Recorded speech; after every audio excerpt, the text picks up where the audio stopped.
Simbiosis parasitisme, hubungan antara dua makhluk hidup di mana satu makhluk hidup dirugikan dan satu makhluk hidup lainnya diuntungkan. Contohnya ada lalat pada sapi. Lalat akan menghisap darah sapi dan mengakibatkan gatal atau penyakit kulit lainnya. Yang kedua ada kutu pada kucing. Kutu kucing akan menghisap darah kucing dan mengakibatkan gatal. Yang ketiga ada nyamuk pada manusia. Nyamuk akan menghisap darah yang mengakibatkan gatal dan bentol. Yang keempat ada tumbuhan tali putri dengan tanaman inangnya.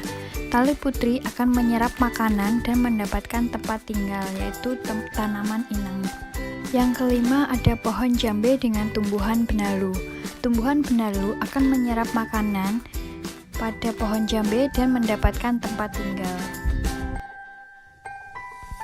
Simbiosis komensalisme, hubungan atau interaksi antara dua makhluk hidup di mana satu makhluk hidup mendapatkan keuntungan dan satu makhluk hidup lainnya tidak dirugikan. Contohnya pada bunga anggrek yang hidup dengan cara menempel pada pohon belimbing tidak menyerap makanan dari pohon belimbing karena anggrek dapat membuat makanan sendiri. Contoh kedua ada tanaman buah naga yang hidup menempel pada pohon mahoni, tidak menyerap makanan dari pohon tersebut karena buah naga dapat membuat makanan sendiri. Yang ketiga ada tumbuhan sirih yang hidupnya merambat pada pohon randu, tidak menyerap makanan dari pohon yang dirambatinya. Simbiosis mutualisme, hubungan atau interaksi antara dua makhluk hidup yang saling menguntungkan. Contohnya seperti bunga dan lebah. Yang kedua ada kupu-kupu dan bunga.